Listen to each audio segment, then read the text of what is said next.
You are listening to The Only Constant, a podcast where we go beyond the usual discussions in technology and business and aim to explore more than explain. Join me for engaging discussions with a diverse range of global thought leaders as we seek to uncover new perspectives and insights in a free-flowing conversation. My guest today is Ema Roloff, and I am your host, Lasse Rindom. Hi, Emma, and welcome to The Only Constant. I'm really happy to have you on the show. And I've also, been looking forward to doing this with you as we've been speaking so many times over the last couple of years. And I think you're a brilliant influence in the market. And I'm just really looking forward to having this conversation with you today. Well, thank you for having me. I'm excited to be here. It's fun to be on the other side now. Yeah, you've been really hosting a lot of your own episodes, podcasts, videocasts, TikToks, Emma, everything, right? Oh, yeah. A lot of them. I think some of the stuff that we'll get into today, I might be able to pull in some of the insights that come from TikToks and TikTok comments and a different side of the internet than LinkedIn and are probably a little bit of an echo chamber there. Sometimes, at least, it becomes an echo chamber, definitely. And you can also quickly become so hyped up about all the things you're missing out on that you don't even realize there's a world outside of LinkedIn, right? Exactly. But Emma, I just discussed, and this is an episode that's going to come out this week. It's not out yet, but I just discussed with Scott Newton whether we need an AI strategy at all. And the conclusion was that we really didn't necessarily, but that we needed to be aware of AI in a strategic work. How does that look to Ema Roloff? So I would probably agree that the idea of having a strictly AI strategy doesn't seem to be very strategic to me because you're leading with a tool rather than leading with where you want to take your business. And I talk about this a fair amount, and there is the old adage of people, process, and technology for a reason. And it goes in that order intentionally so that we are thinking through the people that are interacting with technology, the way that they're interacting with that technology well before we ever bring the tools into our organization. But there's this propensity now for organizations to find a tool and then try to bring that tool in with a use case, as opposed to thinking through the strategy of where they want to take their business, what problems they're trying to solve, and what outcomes they're trying to bring forward to their customers, and then figuring out how do we adjust our process and where do we bring in technology. And so just the idea of an AI strategy starts at the third step of that process. So maybe by the time that you've worked through the rest of your business strategy, you get to the point where you're executing an AI strategy, but that should not be what you're leading with. You should be leading with your business strategy and thinking through exactly what your future state would be before you ever start to solution. And I think we've got that backwards within a lot of companies today. So AI strategy is more like a collateral to a good business strategy, more than something you should aim for immediately. I actually saw someone post on LinkedIn the other day, and that provoked me. I didn't reply to it, but it provoked me because he said, "Oh, you used to saying look at the problems, but now we should just look at the AI technology." He actually wrote that. I was like, "Really? Why that's did you?" that's a questionable take to put out there. I mean, But when we are, everyone's saying you're already falling behind, am I right? You see Microsoft and Google, and everyone's posting you're already falling behind if you're not moving now.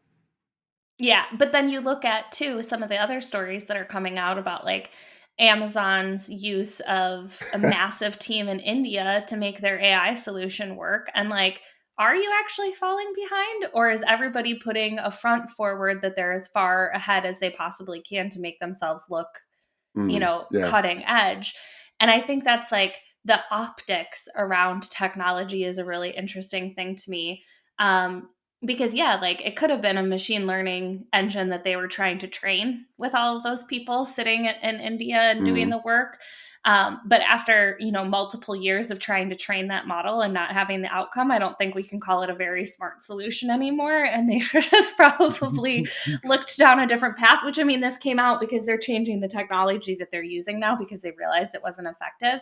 But when we have these things that are like put in front of us as like these super innovative solutions, and like your job is going to be eliminated by AI, or your company is going to be eliminated by other companies that are using artificial intelligence. Like, yeah, you don't have room as an organization to stand still, but the companies that are going to ultimately prevail are going to be the ones that use technology intentionally. And they're going to be the ones that focus on the foundational items first, so that their company and their team and their processes are ready to support innovative tools. And like, if you just run straight to AI, but you haven't spent the time cleaning up your data or doing any of the foundational work from like a process perspective that would make your team ready and able to interact with that AI solution, you're just going to create more bottlenecks or create solutions that don't give you the outcome that you're looking for. And so it's kind of like that, like, go slow to go fast mentality. Like, right now, we're at a spot where people should be thinking about how they're leveraging technology. They should be trying to change their companies, but they should be doing it with that, like, go slow to go fast mentality, and making sure that they're building the foundation that they need to be able to support these solutions long term and continue to innovate over time. Yeah, but I completely agree with that. I also think that there's this cutting edge thing, right? That you need some.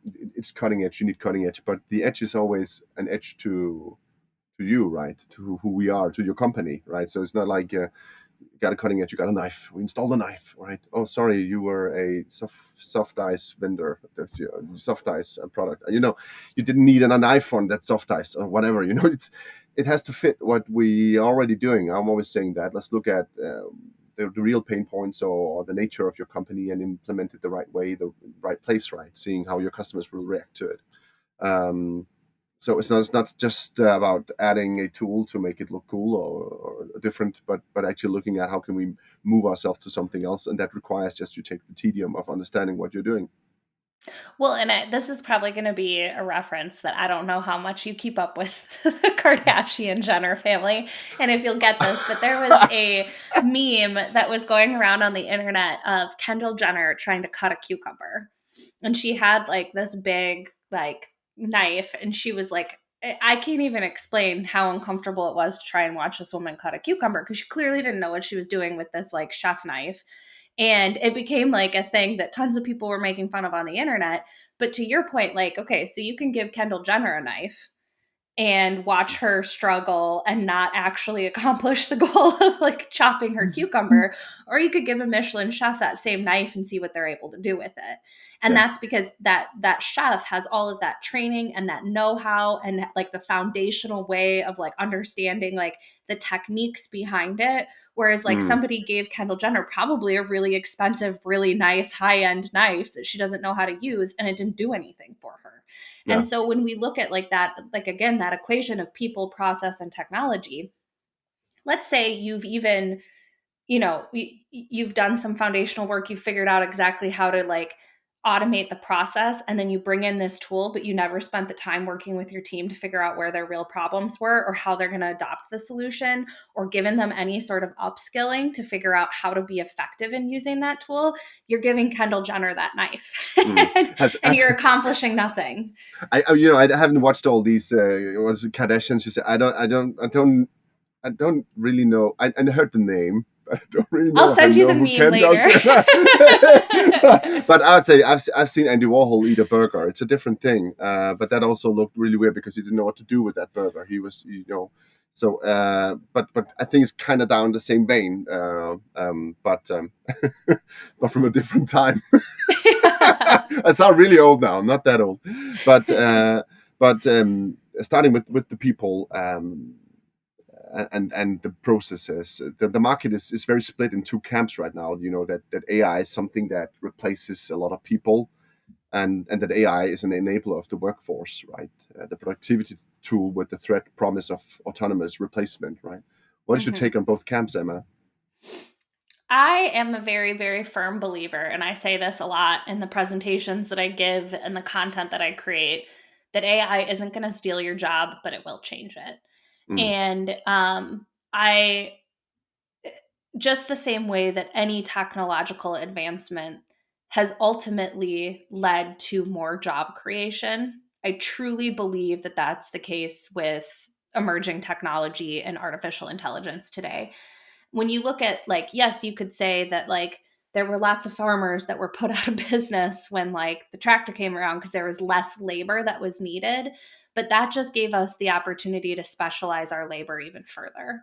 And same thing with, like, the industrial revolution. Like, even though we changed the way we created textiles, it opened up the capacity for us to create textiles at a higher clip, which actually opened up more jobs within that industry and blew that industry up over time. More And crappy jobs, so, some would say. yeah, getting rid of some of the stuff that nobody wants to do in the first place. And so, yes, there might be roles, like specific job titles today, that do not exist in the future. But I would argue that that doesn't mean that there aren't other new and different job roles that are being created in the future. Just even looking at things like, okay, so prompt engineering is now something that, everybody talks about. That 3 years ago would have meant nothing to most Mm. people. Yeah, but And so that's a new job. it's always, a little bit double. Like what I said was, we got also crappy jobs initially from the Industrial Revolution. You got a lot of Mhm. industry jobs that were really crappy, whereas compared to having this more, on the farm, you in touch with the dirt. Suddenly you lived in a, one room, small crappy apartment with 7 kids and a job you had to go to every day for 15 hours, right? And Mhm. in an industrial reality. So there's a couple of generations there who actually maybe got worse off before it got better extent. Yeah. But also, if we consider something else like the agricultural revolution, there's we became wealthier, meaning that we got more people, but but in the end, when there were when we gave birth to so many more people, when the population had grown to so many more people, like 100-fold or something, then everyone subsisted on less than they did before. Have you Mhm. heard that one before? I think that there's always a give and a take, and a, like, and I know part of the argument right now within our Each society individual got is, poorer, right? Everyone as a yeah, whole got richer, but each individual got poorer. yeah, and I think that there is, consolidation of wealth within our economy, like our world economy, not just with, I mean, it's certainly present within the US, but I mean, most industrialized countries, consolidation of wealth is certainly happening right now. And I know for a lot of people, the fear of AI comes from this fear of, if we're able to replace knowledge workers with artificial intelligence and drive down the cost of doing business, it just makes the rich richer. Hmm. And there is certainly some truth to that being potential. Um, I also am a pretty staunch believer that, and we'll talk about this a little bit further down in the conversation too, but like, humans as a species work to find productivity and work to find solutions. And the idea that this technology is only going to open up opportunities for the people at the very top, I think discounts our nature to innovate and our nature to find new solutions. And so, of course, we're in a spot where there's like Microsoft and Apple and these really large companies that are innovating, but there's also people that are solving these really niche problems and trying to unlock new opportunity in a completely different way, or people that are now enabled in, the opportunity to have access to technology that they never would have dreamed of 5 years ago, that Hmm. is a certain amount of an equalizer. And Hmm. so, as a society, I think we have to be thoughtful about that, and we have to be intentional with the way that we provide access to technology and the way that we choose to interact with it and consume it, so that we don't end up in the camp where we've completely consolidated wealth and everybody at the top is fat and happy and everybody at the bottom is in a bad situation. Um, but rather find that opportunity where that, like, innovational spirit is still there and fostered and allowed to flourish within our society. And again, I there might be some bumps along the road and there might be some times where we have to work through that balance, Hmm. but again, I think that we will ultimately find that opportunity to reach new heights as a society through the use of technology, rather than finding ourselves in a situation where like quality of life goes down for the people that aren't in that like consolidated group at the top. Yeah. But I also think that there's something about um, there's multiple aspects of this, right? Because I'm always annoyed at this conversation. I was also annoyed at it when we spoke about robotics and RPA and all those things, because Mm-hmm. if there's no one to sort of pay for the goods produced by the robots, will there be any robots, right? I still Mm-hmm. have a really people are so focused on supply side, and when they're writing your job is dead, your job is okay, but when the job is dead, then there'll be no one to do the job for, because we'll all be unemployed. And what you're going to Mm-hmm. do then, right? So you can, okay, great, you have an fully automated warehouse, Amazon, but there's no one buying from Amazon anymore. So what you're going to do? Yeah. Great. So Jeff Bezos, you just buy from yourself, right? Awesome. Have fun. Okay. But so there's always this people in the demand side. But am I missing something here, Emma? Or are the other people missing something? No, that's always been my thought process on it as well. And like you could go down, like the path of complete like universal income and you choose where Mm, you put that money in. Again, there's like some people that are sitting at the top, but I have a feeling that as a society, humans would not be comfortable with just letting that succumb at a massive scale without there being some sort of pushback. Not to get political, but over the last couple of years, every single society in our world has seen massive amounts of steps forward in terms of governmental control and steps backward as people said, nah, I'm not okay with that. mm. And that push and pull and that balance of people versus the government has been something that's been going on for forever. And it's clear over the last couple of years that that's not something that's going to go away. And when you look at massive protests in, many cities across Europe, massive protests in Canada, and massive protests in the United States, those things show me that, like, at least we're not going to take this movement towards like universal income, not in a way that doesn't support people, but universal income in a way that like elevates the elites to a certain point. Mm.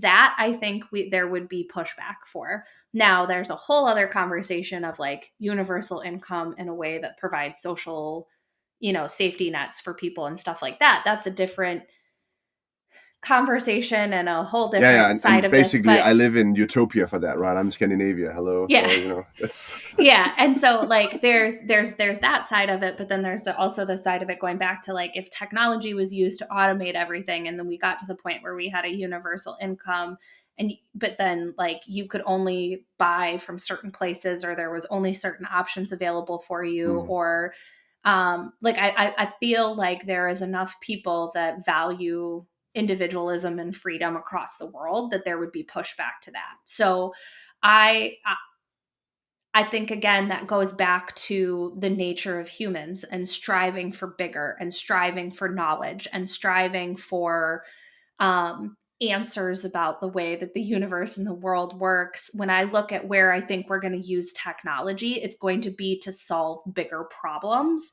mm. And there will innately be problems that arise throughout that.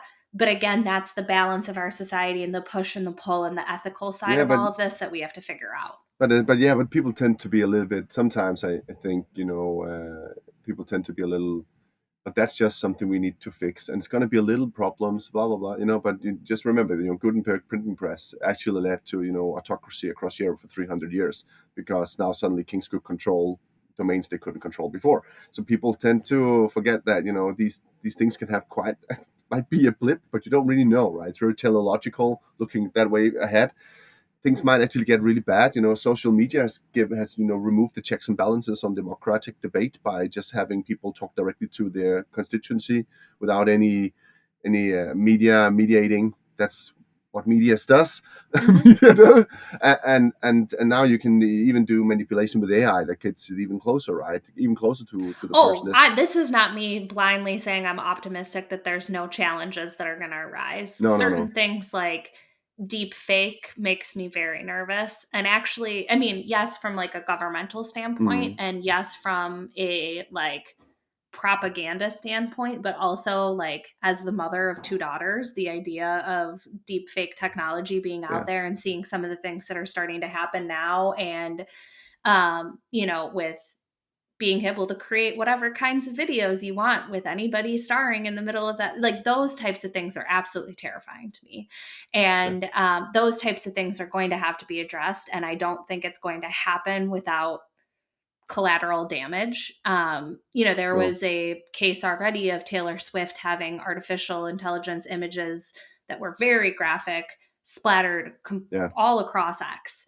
And, like in that scenario, there's no legal checks and balances. There was nothing she was able to do against the people that created those images. And it raised a dialogue about it, but that's all that's happened. And if there's only a dialogue that's happening about like one of the most powerful and richest women in the world having something like that happen to them, how much needs to happen before like average citizens are like victimized by this? Or, I've seen a number of influencers posting about having deep fake commercials made using their likeness.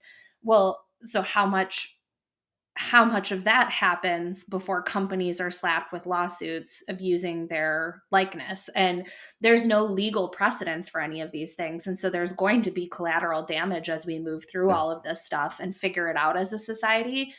I just hope that maybe it's not like completely disaster. My optimistic view is that we're not going to like completely hit the point where the balance has been completely forgotten.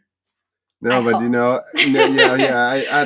I hope so as well, right? And I also use the AI technology for a lot of good use cases also in our practice, right? But then last year, was it before the summer, you saw Snapchat coming out with this AI chat friend, and you were like, I were like, what? No, what I did are you not doing? like that. And they just rolled it out and gave you no way to opt out, gave you no way to that there you kind go, of kids. stuff. Yeah, have fun with your friend who can recommend you to be with a pedophile or something. That's also examples of that, which were like, what? Seriously.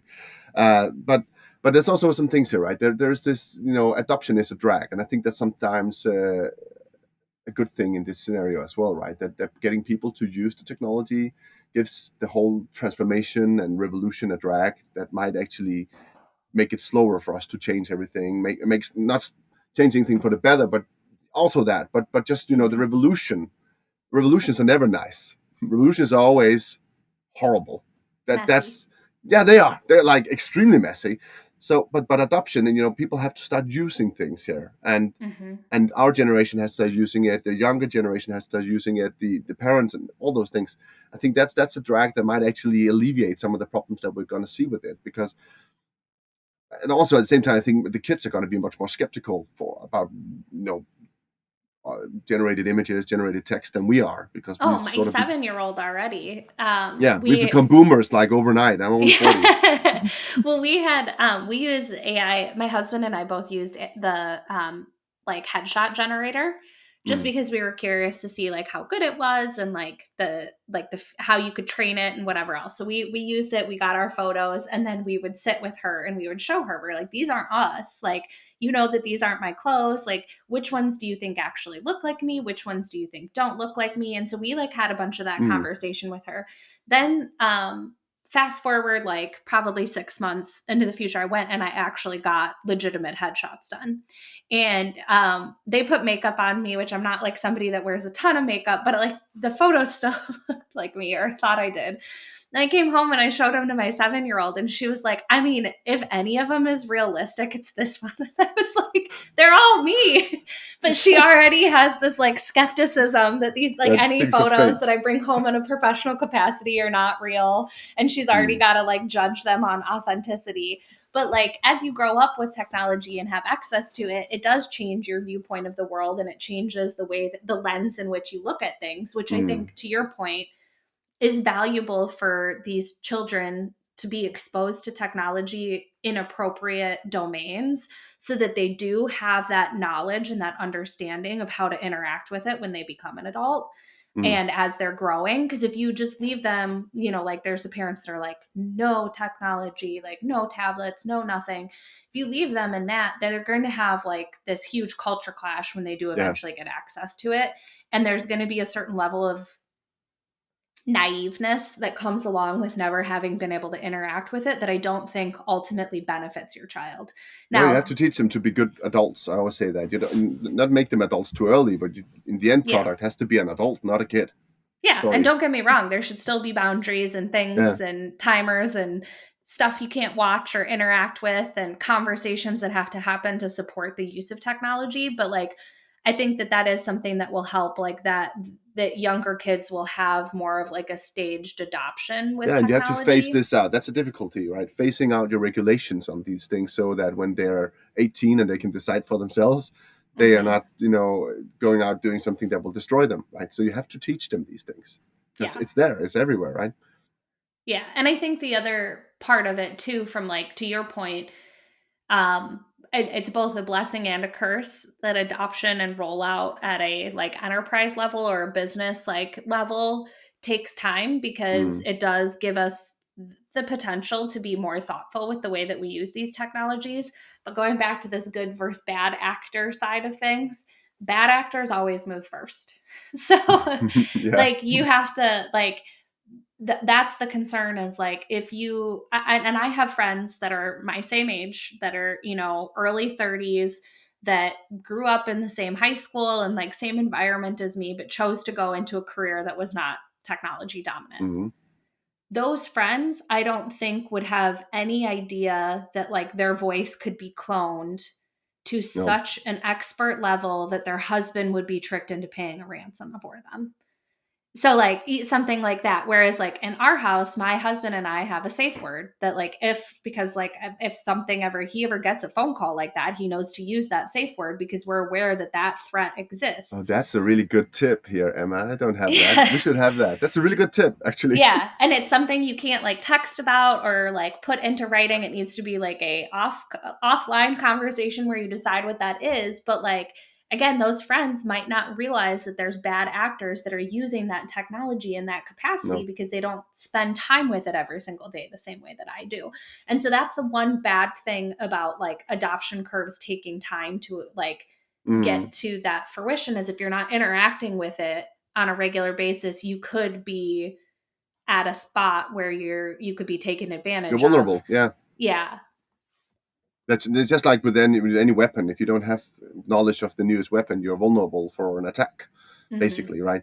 But also, the problem is if the bad actors get too much power too quickly to overthrow some of the ways we work, right, and our trust systems and everything, then it becomes a really big problem, maybe, right? But I Hmm. think that I think it was interesting what you said about your kid, right? Because see that the hype cycle, the hype thing right now is so I typically say that hype is frictionless, right? It doesn't have any friction. It's only hype. It can only go this fast because it doesn't touch anything. It just moves Hmm. like through a vacuum of nothing, right? And as soon as it touches something, it slows down. That's the point. But people want it to just move faster and faster and faster and just keep it going. But it always focuses on the supply. What I can give you, what is there. The technology we have now. We have LPUs. Now we have whatnot, right? It's always supply side, but demand side, like your 7-year-old, she wants this image. That's the real mommy, right? Hmm. That that is the most important thing, I think, and that's what we're gonna see a resurgence of. Don't you think so? I think there's, yeah, and I've seen a fair amount talking about Generation Alpha, which includes my daughter. I think she's kind of more on the back end of it. But like that generation that is growing up right now is going to have probably much more intense views on privacy online Mm, and what they're willing to share and what they're not willing to share. And also having much more, um, I just lost my train of thought. Give me a second. They're going to want like the privacy and making sure that mm. they're not sharing too much, but then also, oh goodness. It's gone now. But I what don't if know. they? I'll What come if? back to it. Yeah, but no, but what if people wanted to buy, vinyl like they do? We had Oh, streaming authenticity. everywhere. That's the other Yeah, thing I yeah, was. yeah, yeah. There you go. There you go. There you go. There you go. You got Vinyl. it for me. my brain just said like you want authentic. This To is the the audience, authentic this Ema, is not lost true scripted at love. all. This is definitely not Um, scripted. I don't know what she yeah, was gonna say. but that idea of like they're going to be much more skeptical of what they want to share, and then they're going to Mm, want their interactions online to be as authentic as possible. yeah, And like we've already, again, going back to like some of the guardrails and the way that we interact with technology and stuff, like clearly I'm a very visible person. My husband is as well. We both have YouTube channels and LinkedIn yeah. followings, and obviously TikTok, but she wants to do some of those things, and she wants to create content, and she wants to be involved in that. And Mm, so we've had to have, again, she's 7. It feels premature to me, having come out of like the millennial generation where like our conversation was tail end of middle school, beginning of high school, like don't go into chat rooms, versus like conversations with her. It's like, okay, well, if we're going to create something, we need to have a conversation about like, who does this get shared with? Does it get shared with anybody? yeah. What do we like? What are we comfortable with sharing with the entire internet? What do we want to keep private to ourselves? And like those types of conversations. And so, like, occasionally we'll make videos and they will go nowhere. They're Yeah, but saved that's on also, mom's phone and nobody sees them, and we had our kids in 2008 and 2010, the two first ones, right? And we shared everything on Facebook and everywhere, right? And then suddenly they're 14 and 15 now, and they're like, "Mom and Dad, don't share a picture of me. Don't ever share another picture of me." Like, oh, okay, yeah, because everything from 2010 on Facebook is like, Paleolithic or something like that. It's like ancient stuff, right? Really embarrassing, creepy. You yeah. shouldn't share it, right? But what I meant was actually more about, that everything is about what we can do right now. But does anyone really like to watch an AI generated image or AI generated video or AI generated text on LinkedIn? Does anyone really like that, Emma? I don't think so. I have had many conversations with people about how they can tell when like text has been completely generated, Yeah, what, like when there's those posts, or I've done a couple of posts too as LinkedIn is rolling out some of their capabilities for like AI generation, like for content or that kind of thing. And overarchingly, there's a lot of people like kind of asking why. Like, why would you want this on your, like, why would you yeah, encourage this further? Like, we want real people talking about real things. So I think that there will be, and that's part of the reason that I am personally so bullish on video content for businesses right now too, is because yes, you can create video with AI, but there is still something that's mm, missing in terms of that authenticity level. And so if you can create authentic video that connects with people, you're able to connect in a different way than a lot of other companies or individuals are today.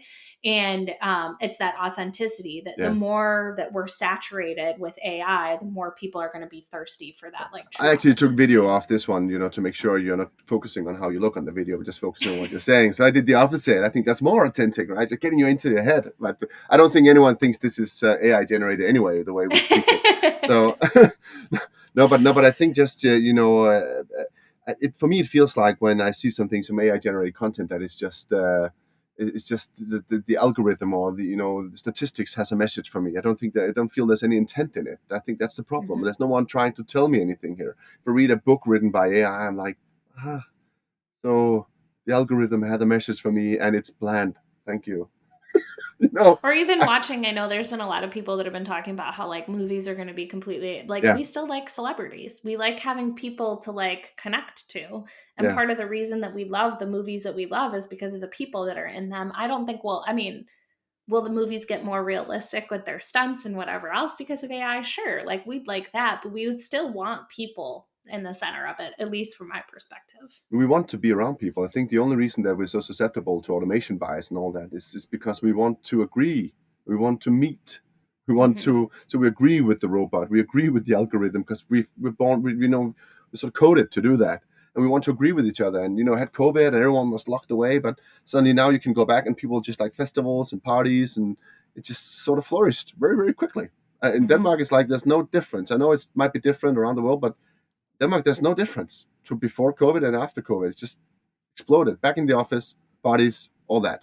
because people want to be with people, right? Yeah. And why should it be different in an AI revolution? That's We're just, social creatures. yeah, we It's are. the truth. Yeah. So, but Emma, what AI capabilities have really impressed you over the last couple of years? What has really caught you out, right?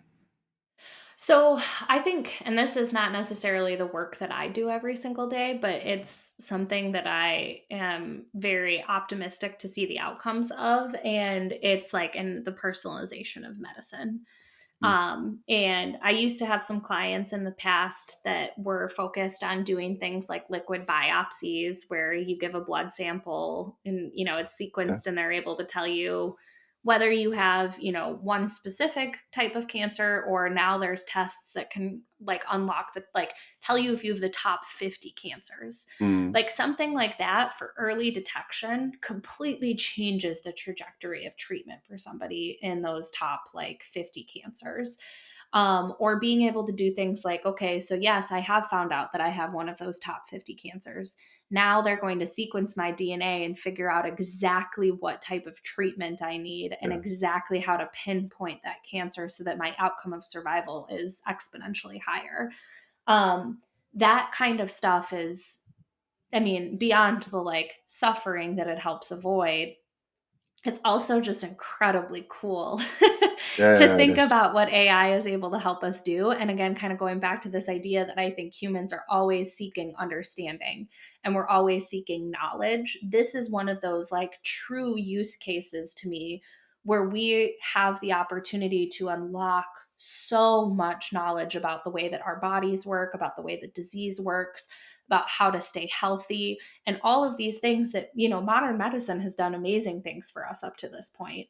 But we've also created a lot of like weird problems through like, causation that we didn't know were going to be a thing. And I think that there's going to be a whole different level of knowledge unlocked for us in the next Mm. probably even 5 years that will be absolutely incredible. And, like personally, I had both of my daughters premature.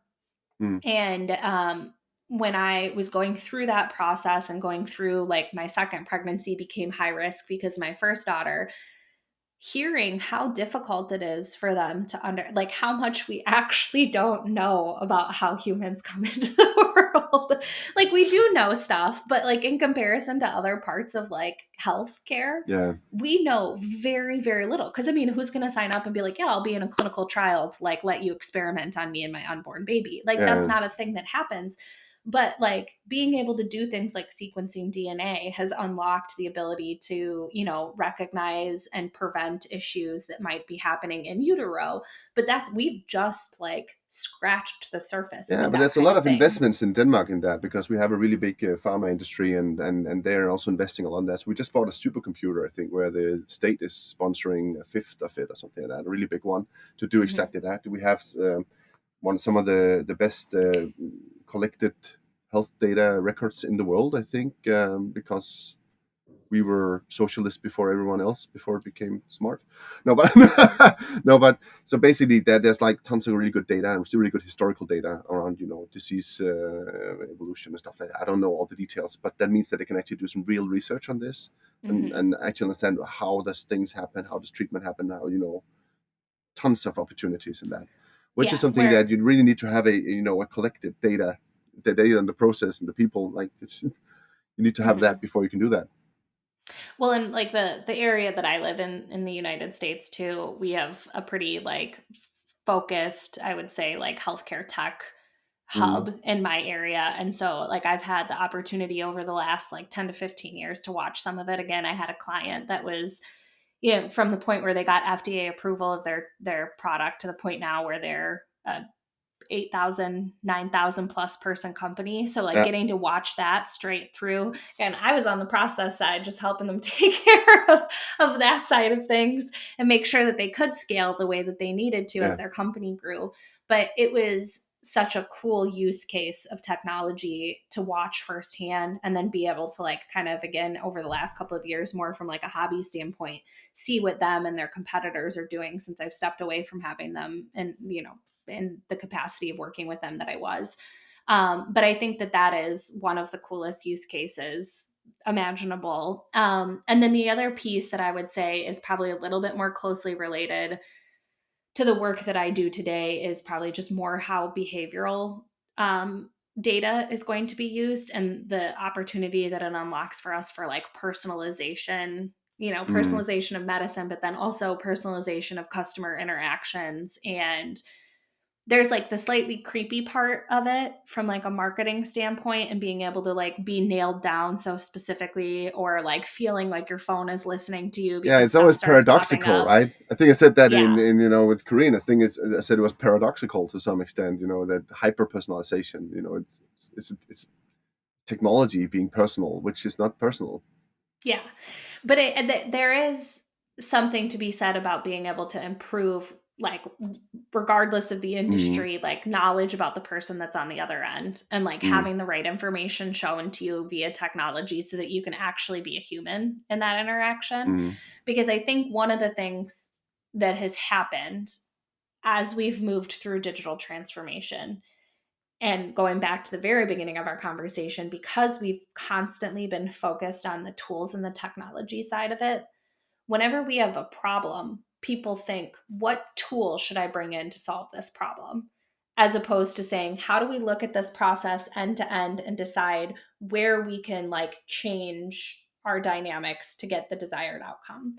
And when we take that technology lens, then we end up doing like what I call random acts of technology all over the place, Yeah. where we're implementing point solutions to try and solve problems that sometimes create bottlenecks in other areas, or back up the problems and cause problems earlier in the process, Yeah. or at the very least, just don't accomplish the goal of simplifying the work that the person in the center of the process is supposed to be doing.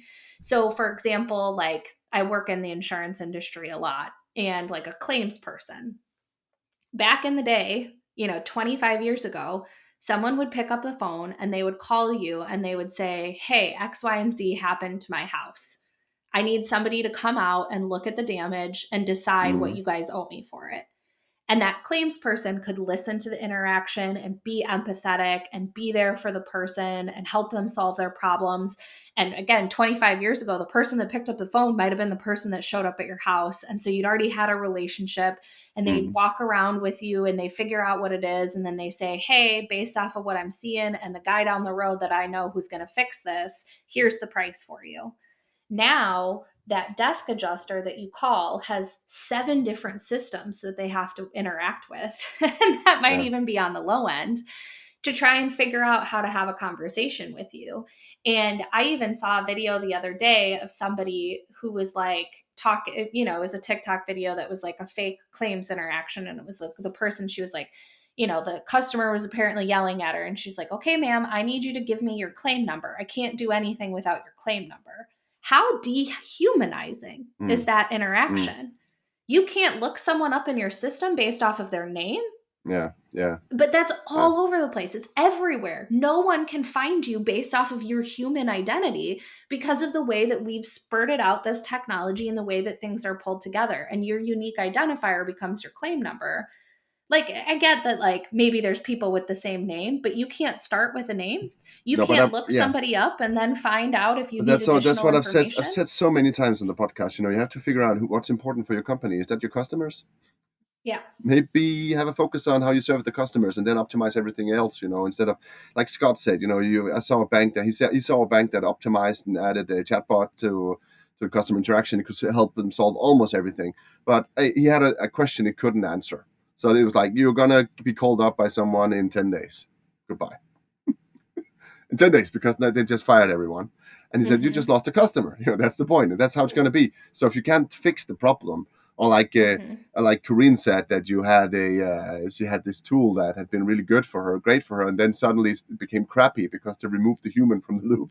So but that's something we need to keep in mind going forward. That some of the interactions we're having, not everything is a waste. I think Mm-mm. that's important to mention, right?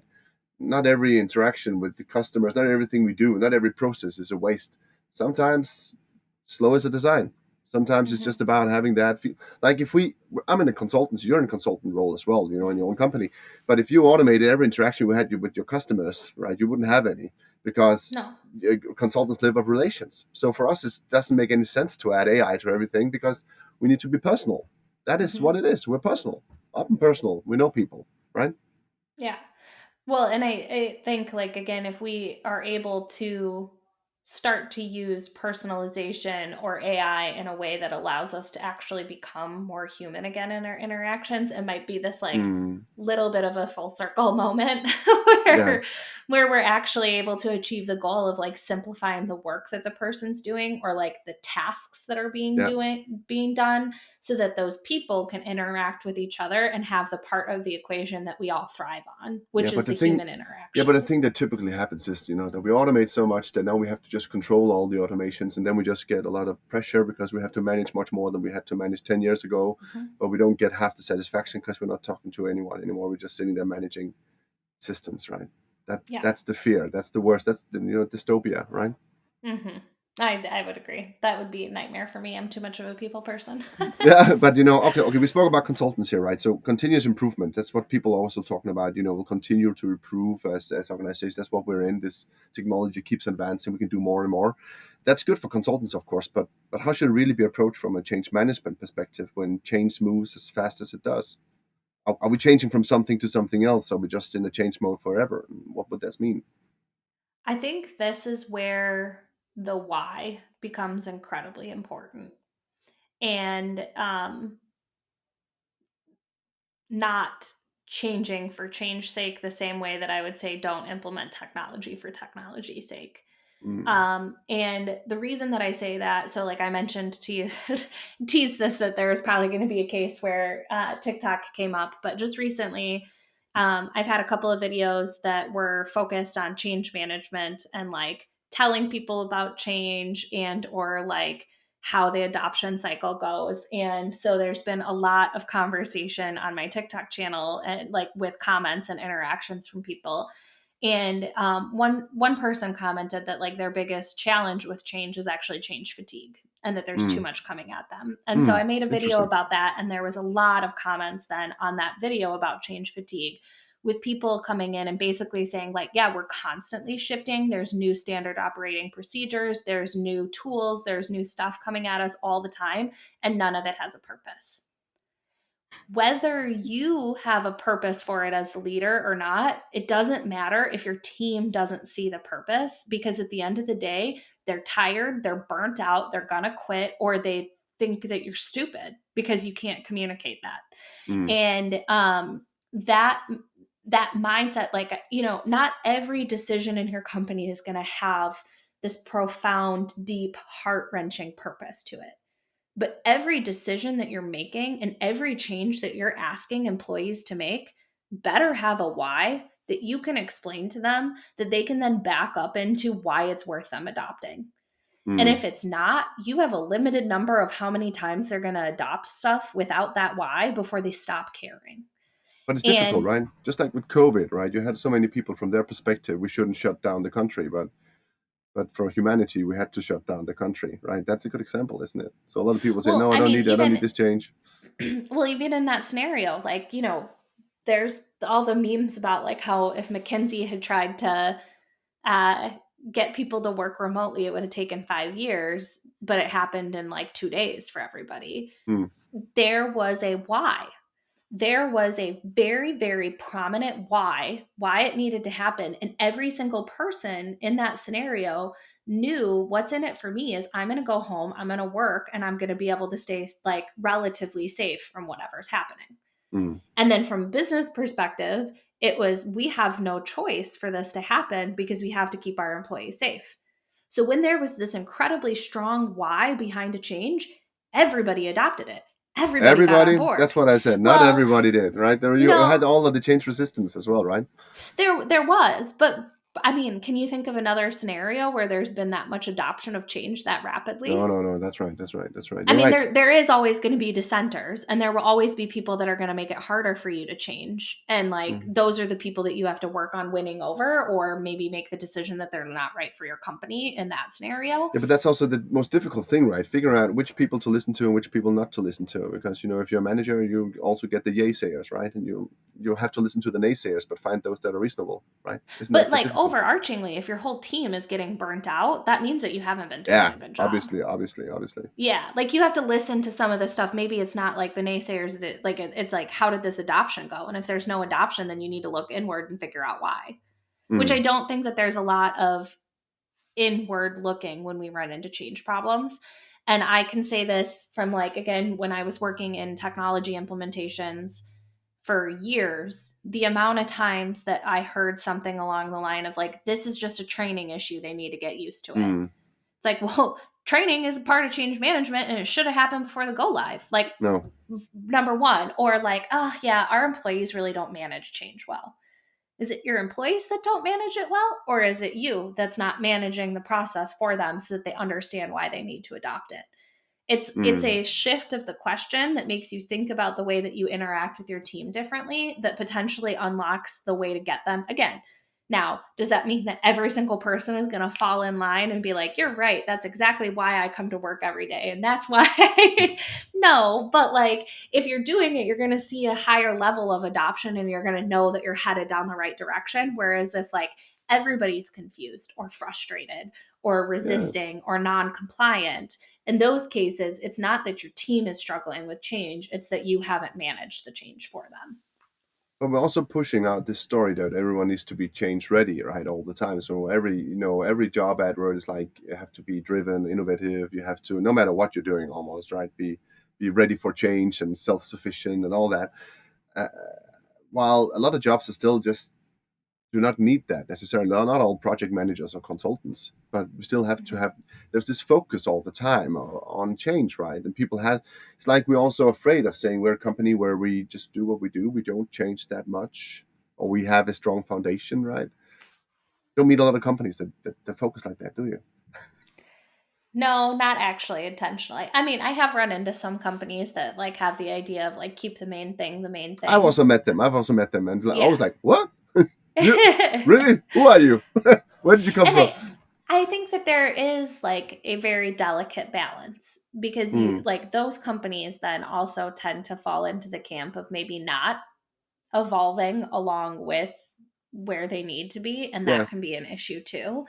Um, but there needs to be a balance that's struck between and you know when I was talking through change fatigue and like this idea of like how do you go about I don't think continuous change is reasonable for anybody.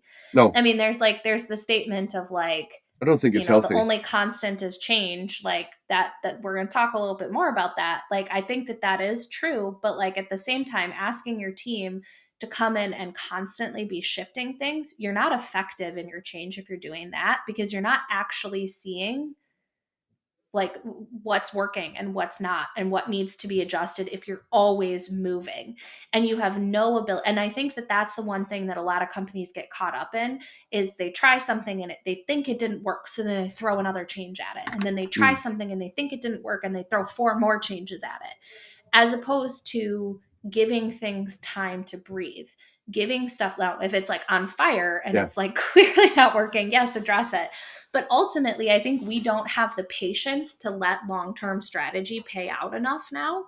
No. And so if we're looking at like, should you have 4 massive like platform implementations in 1 year across your team? No, because you're not going to be able to adopt that kind of change the way that they should, nor are you going to know what's working and not working if you implement 4 systems at the same time. Now, do you do 2 of them in 1 year and 2 of them the next year? And like you have a project of those first 2 that were implemented to optimize on the second year because you've learned what worked and what didn't and where you need to like improve things. Yes. And that is still a lot of change. And your team is still going to have to be on board with adopting it. And you're still going to have to manage it. But it's at least sustainable in a way that allows people to absorb what's happening and for you to absorb the outcomes of what you've changed to see if it worked and how you need to adjust. But we're so busy throwing more at people all the time that like be in this idea of like constant improvement or continuous change that we're burning people out all over the place. Oh, just I think either they're burning out or they're just saying I don't discuss this, I don't do this, I don't look at it. I'm just gonna leave it there, and that's a nice PowerPoint. Goodbye. So you get those 2 reactions, right? Continuous improvement is I always say it's instability. Basically, it's meaning there's nothing there. If it's constantly changing, then you don't have Yeah. a thing. You don't have a company. You don't have a department. It's just a flux, right? That's in the extreme case, right? But that's what you need to be very aware of. I think that 95% of what we do has to be not in a flux, at least, right? And then you might have 5% flux people, Mm-hmm. a flux Yeah. project, right? To some extent, but I think that that's a very very reasonable way to put it, Emma. The way you but the perspectives on how you change your department, change your people. I think it makes a lot of sense.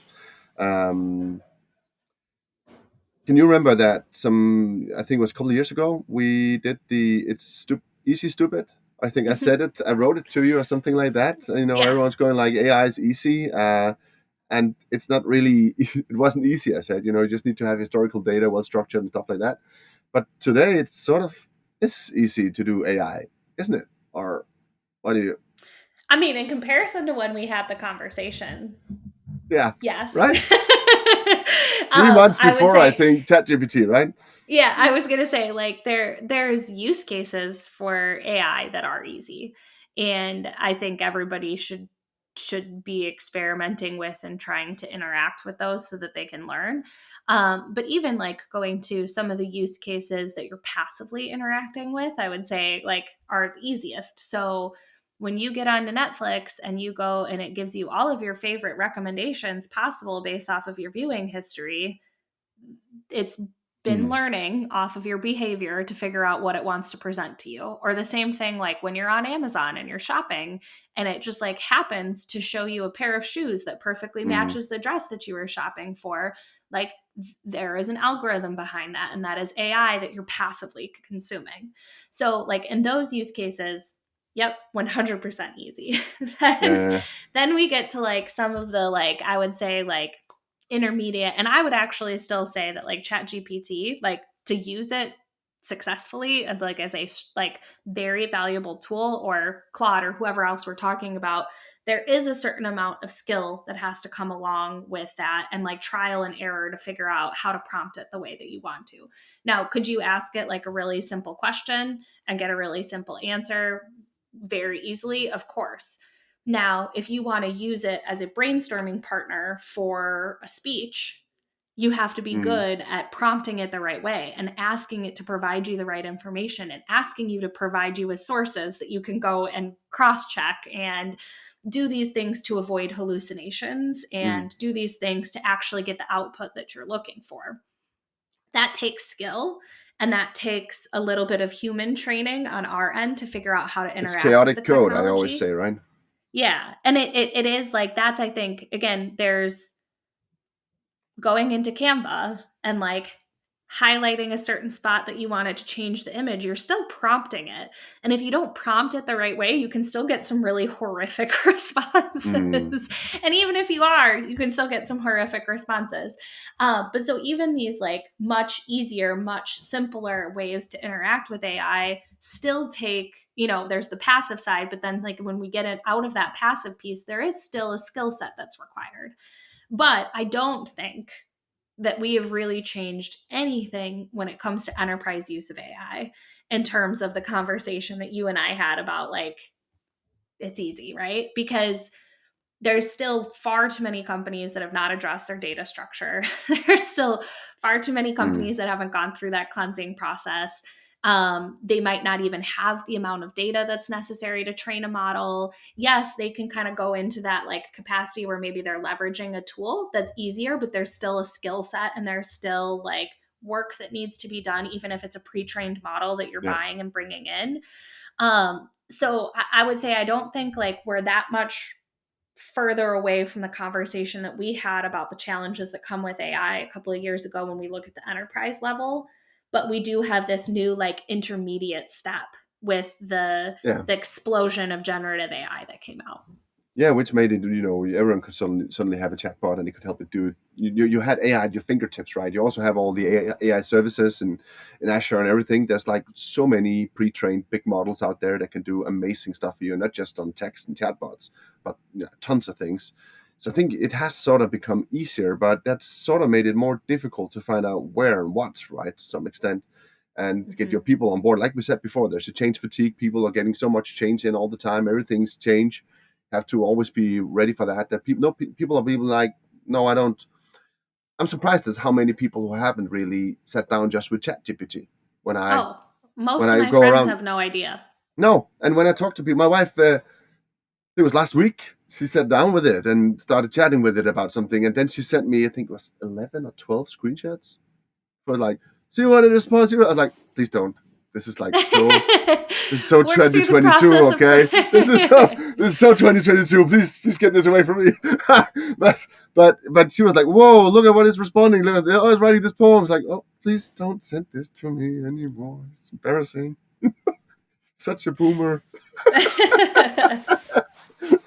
So, but that also shows some of the change fatigue, right? People are like, yeah, new technology. I don't care. They don't care. Yeah. Oh, no, I would agree. And like and that's where, again, we get back to like passive interaction. And And the drag, I don't I know said how before, much, the drag as well. Yeah. yeah, I don't know how much time we have, but we could go into a whole other side of the conversation of like, there's also, because of the way that we are making technology easier to use, there's a skill gap at younger levels still now, because we passively interact with technology now.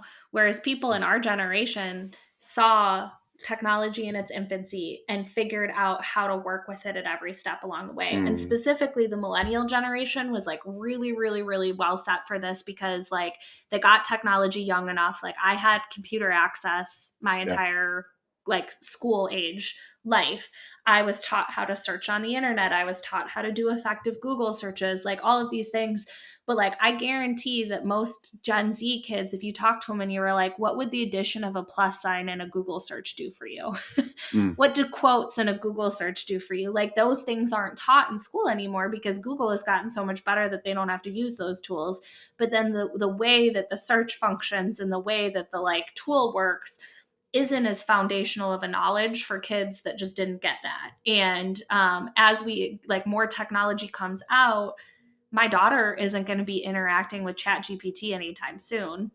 Like I guess like in the next couple of years, but she does have an iPad at school. And that predictive text that her iPad has is AI that she's passively consuming. Or like there are all of these cases where technology, that passive consumption is growing. But that also creates a skill gap when you get back up to the spot where that passive consumption is no longer an option, which in the workforce, passive consumption of technology isn't really a thing. It's kind of getting there now that Microsoft is getting a little bit better. But like overarchingly, like I still can't go into Gmail and actually do a search and find exactly what I'm looking for. And I know my like Outlook is the same endless hole when you're trying to search for one specific message that you've been looking for. Like these ways that we interact with technology in our personal life, there's a huge gap between our professional lives and our personal lives. And because technology has gotten so consumable, we don't teach it the same way that we used to. And this goes back to TikTok. I made a video about this skill gap. And then I started getting a bunch of comments from people being like, they still teach kids technology. And so then I made a video and then somebody else commented that was a Gen X, Gen Z commented like, I never learned how to type. They don't teach typing in schools in the US as much anymore. Some do. But like I had a keyboard with my hands covered and I had to learn how to type like almost like I was on a typewriter. But my wife is like, she's a school teacher, and some of her colleagues are like, oh, we need to teach them handwriting. No. Please teach them QWERTY, right? Please get going. Just tell them that there's something behind an interface. It's the interface generation. That's what you're sort of getting at to some extent. They have just an interface. They don't know there's anything behind it. They don't know how to go change a device or update a driver or all those things, right? Or just add, just add the quotation marks in Google. But and like when I was a kid, like our MySpace, like the first social interaction that we had, like our social media, you were learning how to code to make your MySpace what you wanted with the music and the images and the things in the background, or like all of that is gone. And now students who like only consume in the US, a lot of schools will use the G Suite and Gmail. Well, they don't know how to they just share a document. So the idea that you would have to download a document off of Google, as a doc and then save it and attach it to an email and send it to somebody else. That's a foreign skill that nobody taught them how to do. And then all of a sudden they show up to day one at work and everyone's like, what do you mean you don't know how to do this?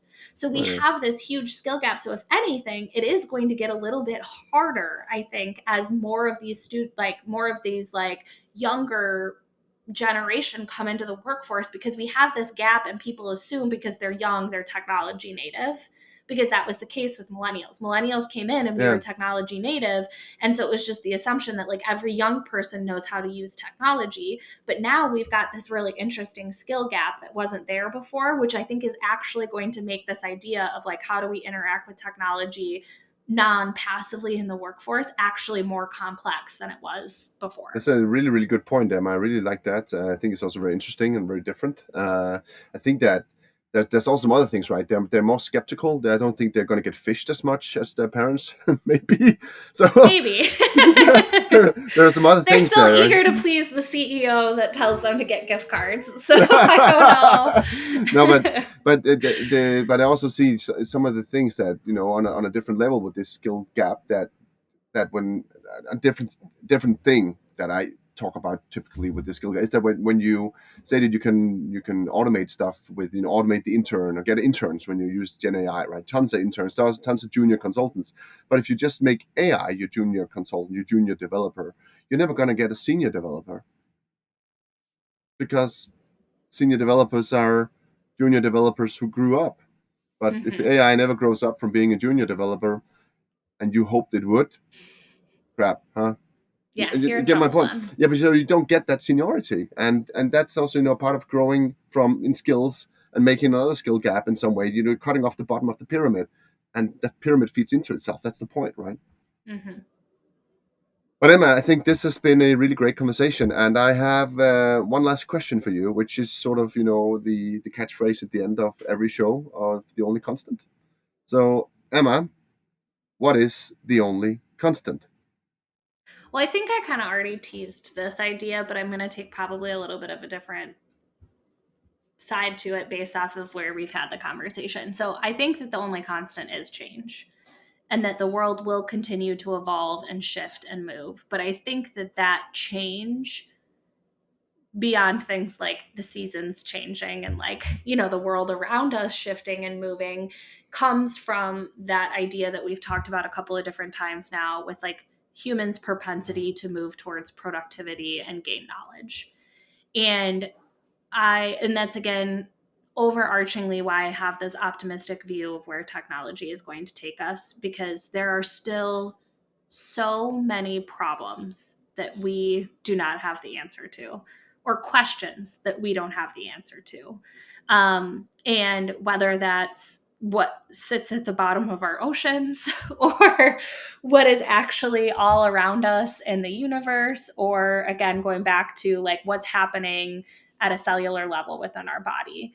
When you look at what we've done with tools as a society, as long back as when fire was discovered or how we figured out how to start fire, we've always used it to start unlocking different levels of complexity. And again, like a calculator gives us a different ability to do math and understand complex, really crazy ideas that we couldn't have without having a calculator in our pocket to speed up that process. Now we have a whole different level of technology that we get to unlock. And we have a whole different level of knowledge and questions to answer and problems to solve. And so that is why I think that there's this constant cycle of change and constant evolution within our society. And it's driven by this idea to find purpose, to find meaning, to be productive. And, hopefully technology unlocks balance for us and unlocks the ability for us to not have to focus on the parts of life that are non-desirable, like vacuuming your floors or doing your dishes or whatever that might be, and gives us the ability to all shift towards more of that like thoughtful work and being able to like kind of like continue on that journey. Again, there might be some issues along the way. There might be some balance that we have to find as a society, and there's like undoubtedly a lot of ethical questions for us to come up against. But I think that like thirst for knowledge is ultimately something that's never going to change. And that's going to continue to spur that idea of constant change within our world. So the thirst for knowledge is the only constant? I guess, yeah, more than change, it's probably the thirst for knowledge. That's a great answer, Emma. Thank you so much for being on The Only Constant. It's been a real pleasure to have you here. Thank you for having me. I enjoyed every moment.